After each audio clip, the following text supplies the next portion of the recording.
So our andrology group did a 30-minute panel at our section meeting on challenges or controversial areas of vasectomy. They did one slide that just had 4 bulleted points, and we talked about them for a half hour. So I had this idea of this sort of lighthearted thing. Question is really like, what makes you sweat or struggle in the clinic? So I'll start with a few warm-ups on surgery, then we'll just move round robin away. One of the most common struggle areas, and again, one other just background statement. I think part of the point is to help, especially in a multidisciplinary meeting, it's important for the surgeons to understand when radiation is difficult to do or has struggles, and vice versa, and when medical oncology. So just to know what makes people uneasy, because sometimes we end up with a tug of war a little bit about you have a problem, who's going to actually step up and do this. So one of the most common ones we get, Texas, no surprise, is high BMI rates.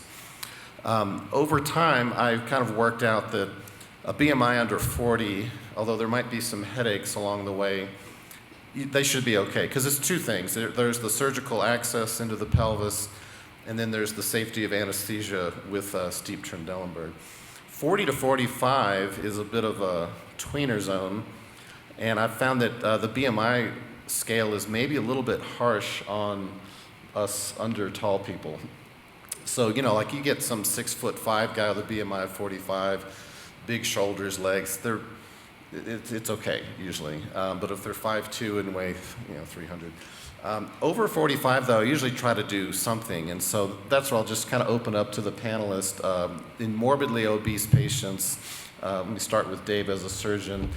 When do you go for kind of weight loss, strategies versus just bite the bullet? And obviously you'd have to parse that out into earlier disease where you could wait on weight loss versus, Gleason 9 kind of a thing. Yeah, I think, the robot's a great tool, even in the obese patient. We've been pretty successful. I think, again, experience helps and matters. So I think the more experience you have, the better. I can do prostatectomies 4 different ways. I learned how to do perineal prostatectomies. There's probably nobody in the audience that does these anymore, but it's a great operation. And for the really massively obese, when I was at Duke, we did 100 to 200 a year. And I was lucky to mentor under Dave Paulson, who's probably one of the best perineal prostatectomists in the world. I remember when I first got to Duke, he calls me into his office and he says, I got a perineal, Albella, you know how to do this? And I said, yeah, I learned how to do these in my training. And he goes, good, I'm going to come watch you tomorrow. And, so I read the book that night, I was, and if you don't know Dave Paulson, he was pretty tough on the residents, and I just got there in the first week. I had no idea, but luckily he didn't show up in the operating room, and the perineal went perfect. But it's a great operation, but it's not done very often. So in the super obese, I'll do a perineal prostatectomy, and I've had great results with that. But I think the robot, in these really large obese patients, it's a much better operation to do in an open, I can tell you that. And many of you out there, I know, have done retropubics in these really massively obese patients, and it's a long day at the beach. So I just think you have to go slow. I think my potency rates aren't very good with that patient population. And I'm honest with them up front. If I'm going to do it in a massively obese, I'll say, the potency rates may not be as good as if you lost weight. But I've not really not done surgery because a patient's overweight. I will do their surgery, but I'll just be honest with them. I haven't had much success saying, go lose 50 pounds and then come back. That just hasn't worked for me. It's difficult. I've talked about bariatric surgery. I've just never seen it actually happen. But like I have a big guy on for May 1st at grade group 2. So it's sort of like, all right, you've got some time and motivation. See if you can shave it down. I do say, we've got a great radiation oncologist. Go talk to him. And maybe that might be the avenue you want to pursue. And then they go to the radiation oncologist. Yeah, they present all kinds of challenges for everybody, I think. First of all, of course, with a truly obese patient, I'll wonder actually about their life expectancy. So I'll just presume that we feel that this patient's worth treating for the sake of the discussion. But I actually do wonder about like the GLP-1 drugs, and maybe that'll affect things. But the challenges that really the rat-onc faces are a little bit different. You know, I just gave a talk on spacers. Sometimes it's a little bit challenging to put a spacer in somebody that big. So we'll kind of start there. That's one potentially limiting thing. There's only so far those needles can go in the kits, and it depends how they carry their weight. The other issues for us is our actual treatment tables have weight limits on them. Fortunately, they're pretty generous, but most treatment machines have about a 450-pound weight limit. Some of the newer ones are 550. So like we won't put a patient on a machine if they're actually much bigger than that. And another one of the issues has to do with actually how we calculate the beam. Sometimes our image guidance systems don't really lend themselves to people that big because we're trying to do daily image guidance. But at the end of the day, obesity is I think less complex for the radiation oncologist. You know, we have these little nuances to the discussion, but we tend to not have trouble with beam radiation. I think brachytherapy, again, there's some additional complexity there. So probably those patients, if they're going to get radiation, you know, they might want to go to a bigger cancer center if they're thinking brachy or something like that, or an experienced provider there. One thing on the surgical aspect, if the BMI is over 50 or 55, I will bring them in the operating room. I will put them in Trendelenburg because I want to see what happens on how they breathe. When the intestine gets pushed up against the diaphragm, I've had to cancel one case on a guy that we just couldn't ventilate. And it's better to know that before they're put asleep, and you can monitor their O2 saturations. But that's on the very huge obese patient. And that can have implications both with a perineal prostatectomy as well as a robotic prostatectomy. Here's a golden point everyone's going to really enjoy. When I was a medical student, I took care of Mrs. Trendelenburg, and she says, it's not Trendelenburg, it's Trendelenburg. Wow. True story. Wow. I'll just say keep me away from your obese patients. I'll just make it worse. But I will just put a plug in. I think John knows this. I mean, with the GLP-1 agonists, I mean, they're very provocative to get like a lot of weight loss very quickly. If you look, cancer patients were entirely excluded from those studies. So we have no idea how GLP-1 agonists interact with prostate cancer. I think there's even a lot of debate about, you know, weight loss and what that does to Ki-67 versus PSAs. What happens when you do that with a medicine that has a lot of unique characteristics to it? We don't know. Justin Gregg has one of the urologists at Anderson is very passionate about this space. The companies that make these drugs have, and it makes sense, they have no interest in seeing these drugs studied in patients with cancer.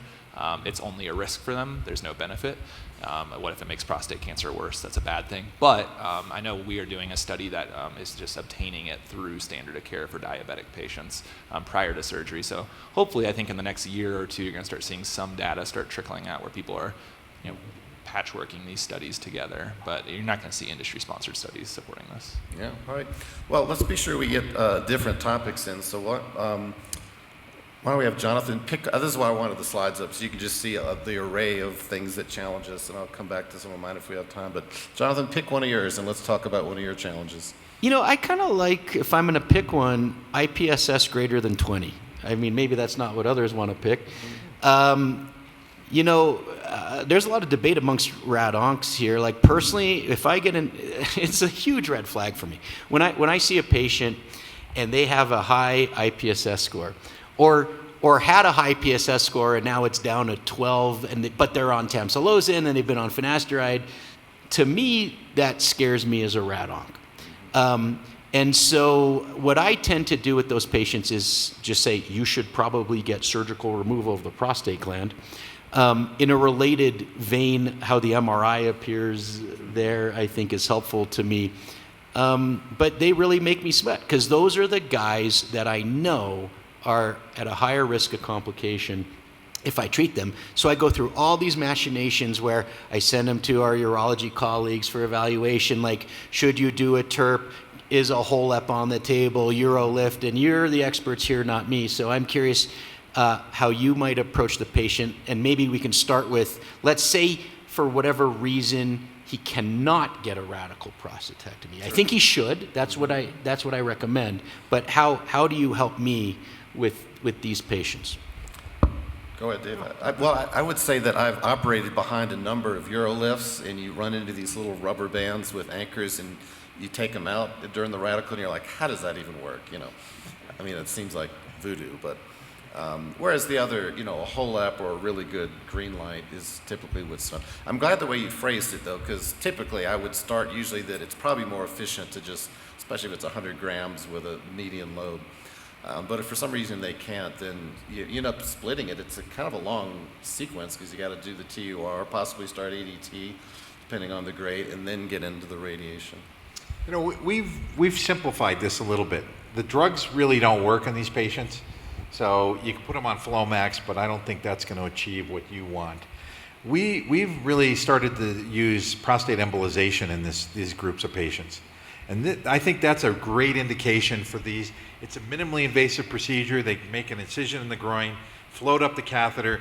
We happen to have a really experienced, angiographer, and she is unbelievable. I got to tell you, the best interventional radiologist at the hospital that I work at came down and watched her do these, and she's a magician. She gets these, and she identifies the anatomy. It's really an art.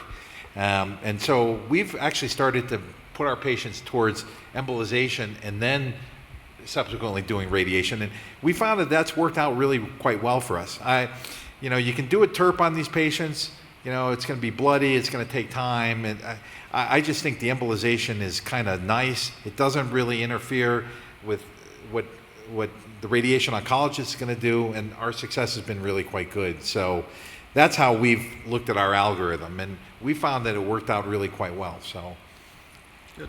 Let's do one of Andy's. I'm going to pick the third one if that's okay. Yeah. I think it has the broadest appeal. So I that's was thinking the same. 82-year-old male, relatively healthy, who presents with metastatic hormone-sensitive prostate cancer. How intense should the hormone therapy be? Yeah, and I think my point here, and this is something I struggle with a lot, and I think if you compare me to at my point in my career versus a peer like Chris Logothetis, who's my mentor, who's 45 years into his career, you can see where experience can play a role here.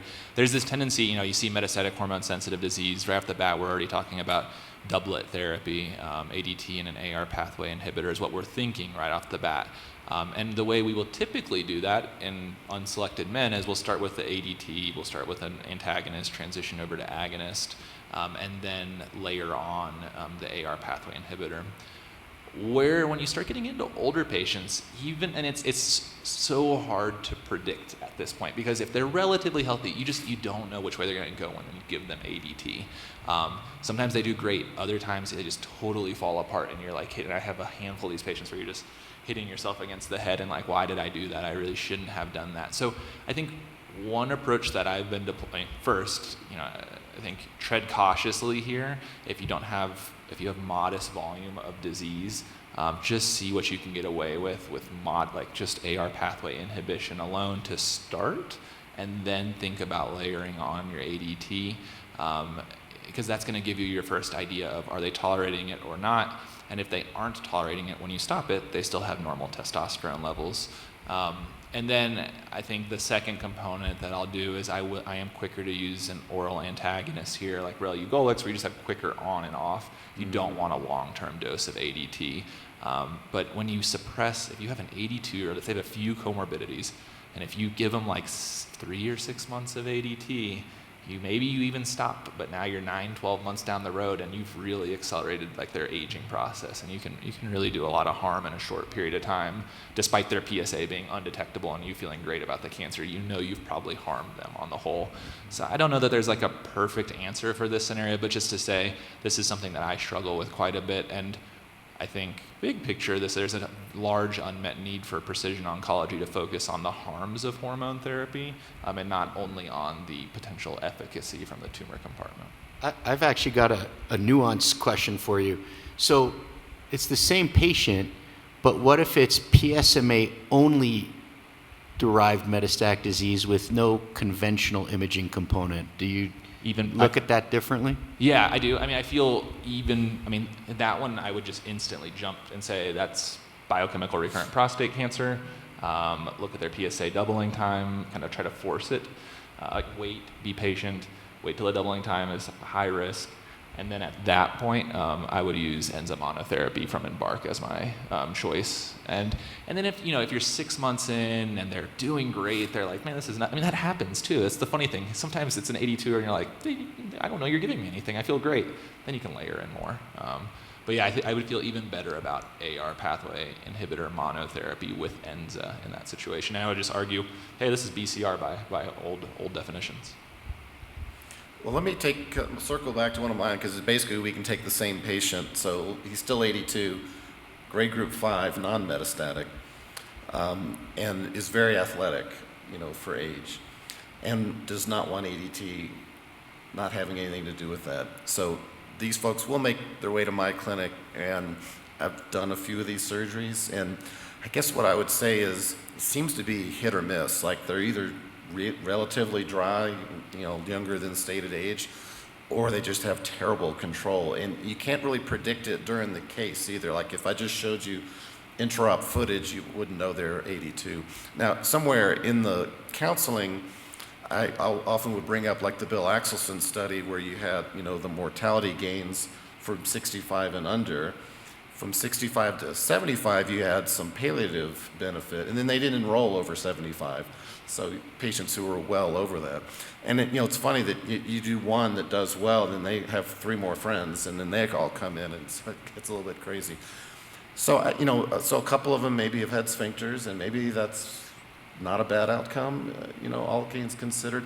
I don't know, Jonathan, would you ever figure out a way to radiate someone 82 without ADT or minimize it, or is that just Well, I'm a off the biomarker table? guy, but with grade group 5, it's going to almost certainly require ADT from the rad-onc perspective. But, my use of ADT is also going to kind of be predicated on what's the comorbidities, what's the quality of life issues, because I think what's sort of lost in the discussion is the hazard ratio for ADT in terms of MET's outcome, no matter what patient you see. It's basically 0.6 on metastasis, right? So like the conversation I might have with that guy isn't certainly, I'm going to give you ADT. It's going to be like, sort of, what are your goals here, right? And for him, I might say, there's a 30% chance you'll get METs within 5 years if I, let's say, don't use ADT and I radiate you, and I'll drop it down to 20%. And is that risk reduction worth it for you?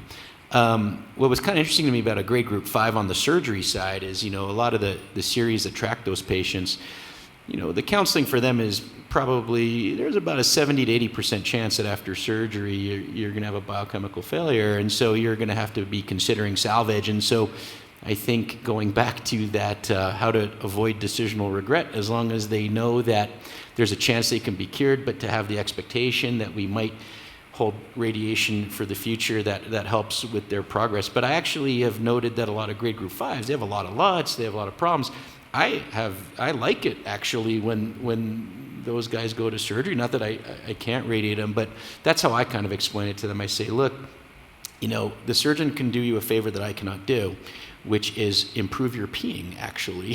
Mm-hmm. And so, but in my mind, we have to think about the nodes, we have to think about some systemic component, and the surgeon's really good at taking, 99.9% of the bulk out of that section, and we'll kind of see what happens. And then we're almost out of time, so maybe I'll just extend it to Andy for the last word. I mean, we're basically taught that there's not really a logical role for primary ADT, even if they're 82 with grade group 5. But at some point, symptomatic, let's say they don't want local therapy, like when does that ever come up? Yeah, I mean, these are not very common anymore at all. I feel like coming across our clinics, and if they are sick in the process. Like they are very sick. And I mean, I think that's the situation where we're thinking either we still use a lot of bicalutamide and dutasteride. We do that plenty at Anderson, and I think that surprises people, but like we'll kind of float that, watch how they do. And even if your PSA is like 50 or 70, like just float it and kind of watch how they do. And then I think enzyme monotherapy is another replacement to that, and watch how they do with it. I mean, I think the potential harms in those scenarios are very low, because you just stop it if they run into issues, and they're going to have testosterone right there, ready to recover. I mean, I think what you want to avoid is really long intervals between follow-up, because that's where it's like, oh, you missed the last 4 months where they've totally withered away and are now in a nursing home. And if you miss that component, it doesn't matter what your hormone therapy was. But yeah, I think we are comfortable with that in select patients. It's not an issue, but I think that's where multidisciplinary care is essential, because I am not going to make that decision on my own. I'm going to have, one of my rad oncs or one of my surgeons telling me like, hey, this is a total no-go from a local perspective. You need to, step up and just do primary ADT. And I'm okay at that point. Okay, well, we're at time. I do like this format. I think we can channel this in other ways. There's a bunch of other stuff we didn't get to, which is fine. So